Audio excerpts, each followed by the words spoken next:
हाइरांग लाइरांग channel ना मयामगिदमक्ता पुजरकलिबा फुंगावारी हुरानबगी दंदी थाइना ममांगैदा हुरानबा यामना हैबा नुपा अमा खुंगंग अमदा लैरमी नुपा असिगी ममिंगसु हुरानबा हाइना मियामना अदुमक खंगनै महाक असि अंगांग ओइरिङैदगी हौना अदुमक मखुत सांगलई हुरानबगी सिनफमदा खरा हेन्ना खोइदाजरई महाकी लाइबक थीबसु ममा मपा नौना काइनख्रे लोइना सीख्रे महाकना सुनिंगलक्तबदगी इंखोल संबल लोइना योंथोख्रे महाकी हैनजबी सिनफम ओइरिबा हुरानबगी लंबीदा चपचाना खोंग थांजिनख्रे महाक लैफम लैते अयुक नुंगथिलदा तुम्बा पोथाबा लैरक खुलक्ता लोकनुंग खुनुंगदा लैबा अदुगा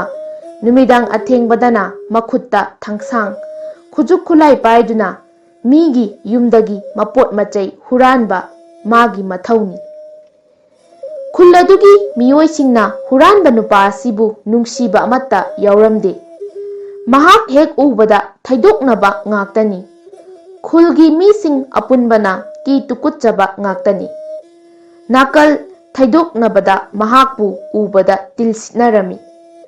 पुमनमक असि हुरानबा नुपा असिना खंग उदुनसु हेनदुम महाकती अथोय नापल काना हुराली अचिक अकोम येंगदुना युमथोंग येना हुरानदबा इमुंग याउद्रे महाकना सिजिन्नबा याबा चाबा याबा योनबा याबा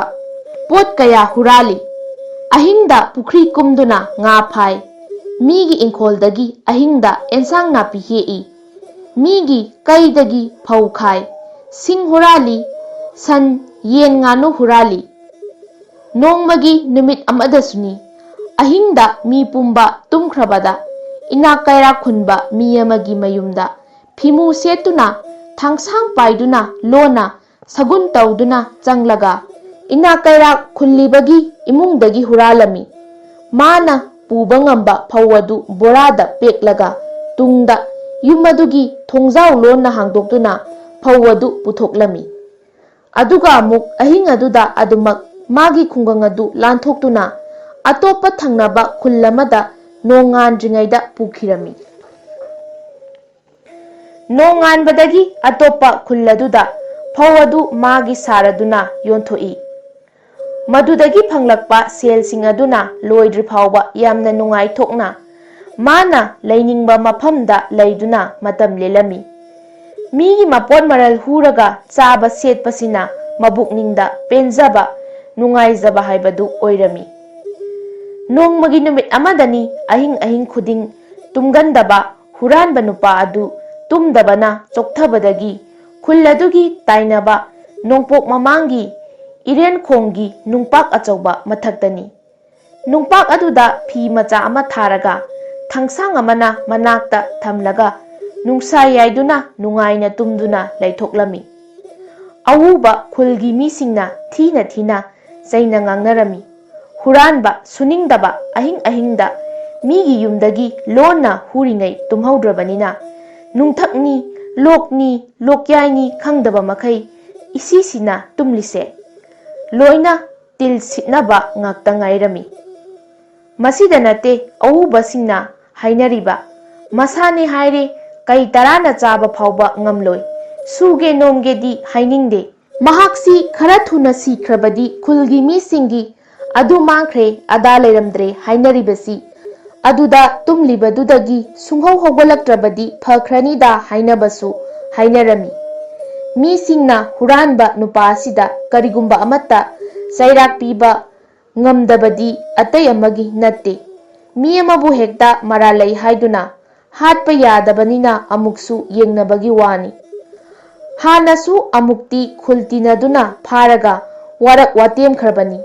amaromda mi amagasu mahaka atatai oina khutthoknaba yaramde maramdi mahakti siba kidrabani minungsi yaudraba sirabasu yare haiba miyoi oibana thawoina mi singamana hekta maga manadabani huranbana asum kankhatlakpadagi nongmagi numit amadagi di khulgi miyam pumba khungi loisangda थोक्नरक्तुना खुंदिन्नरे माना माना Pamba हुरानबा सिगी matangda phongdoknarami miyoi kaya amanadi huranbasingse aikhoi khungangsida yoktuna thambasi chumdre aduna huralamliba mi asi phaduna punduna akanba chairak pirasi huranbagi dandi oifam thoi aikhoi na mahakpu senaraga mahakna huralingai hakthengna phaduna dandi piba aikhoi gi mathau tare mi kharana makha samtharai hoi phabadi phananaba hotnasi hatpa khotpa haibadudi tauroisi hatpa tupadi nungaite mamai thangda ahalaman khangna warep ama tarami madudi huranba nupa asi aikhoina phananaba hotnabagi oina khulgi masa khingba nupa tara khangatpa makhoibu awaman piduna khungi akoibada thadoktuna ahing senahanba amadi huranba asi फारकांदा हाटपा यादे महाकु फादुना थानादा सिनादुना मपुंसी सुप्पा हुरानबगी दंदी ओइना कैसुम संगदा थंबा हाइना वारेप लौनरमी वारेप असी हुरानबा असीगी नाकोंगदा यामना थुना तारमी हुरानबा नुपा असीना मागी खुलगी yum सिंगदगी हुरानबा तोक्तुना मतम खरदी थंगनबा खुलगी yum सिंगदा लैरमी अहिंग अहिंग चतुना हुरानबा हौरकले खुन्नसिनसु हुरानबा चंगले खंगनरकपदगी अहिंग तुमदना हुरानबा फानबगी संगबा हौनरकले मसिदगी उपाय लेत्रबा हुरानबा नुमित हुमनी मरीदी लेपलमी अदुबु महाक चानिंगाइदी लेसिलक्ता सादबदी यादा महाकी खुलदा मुक्लाक्तुना खुन्मी सिंगबु काउनरंबसु यारे सिरबसु चंगलबसु फरे खंदुना लोना थुपना हलक्तुना लैरे नोंगमगी नुमित अमदनी खुलगी इना कैरा खुनबा मचिन चटपा खुलगी नुपा अमगी कैदा कखतुना फौ खाइबा हौरकपदा युम मदुगी मपुना फौ खाइबगी मखोल तारदुना हो लेकाय लेकाय हुरानबा चंगले हुरानबा फाव थटलो हाइदुना कोइलाव लाउरमी मतम अदुदा लेकायगी मियामना लेंग चतुना हुरानबा फाननबा संगलिबा नुपा तरा अदुनसु तारदुना मखुत्ता उतुप वातुप थांग तेन पाइदुना चेंसिलक्लमी उपाय लेत्रबा हुरानबा अदु कैदगी पेकपा फौ बोरा अदु हुंदोकलमलगा लोइनना मखुत्ता पाइरकपा थंगसांग अदुसु मफम खंगदना थिरमदना फाखिदनबा हाइदुना लोटना चेंथोखरे खुनगी नुपा तरा अदुना उरदुना कोइतान तानबा हौरकले चेंफम खंजिलक्त्रदुना हुरानबा नुपा अदु खुनगी पुखरी अचौबा नापी सिंगनांग हौबा लुख्रबा मीगी मरेप फंगनद्रबा पुखी अदुदा उदनबा हाइदुना कुमथदुना लोटपा हौरमी हुरानबा नुपा अदुना पाखतपने वाबने इसिंग अदुदा करिगुंबा मकोक उख्रबदी खुलगी मीसिंगना फाख्रगनी ऐ सीबा तारे खल्लदुना इसिंगी इयाय तमना लुप्थख्रे मतम अदुदा खुनगी अखन्नबा नुपा तरा अदुने खुनगी कैरो लेकायगी मीसिंग अदुनसु हुरानबा पुखरीदा लैख्रे लोटख्रे हाइदुना मखुत्ता मैनम मैरा पाइदुना कोइथी थीरे उपाय लेत्रबा हुरानबदो कुइना लुप्थबदगी नुंसा सोर फुनलक्तुना फगवटलक्लमी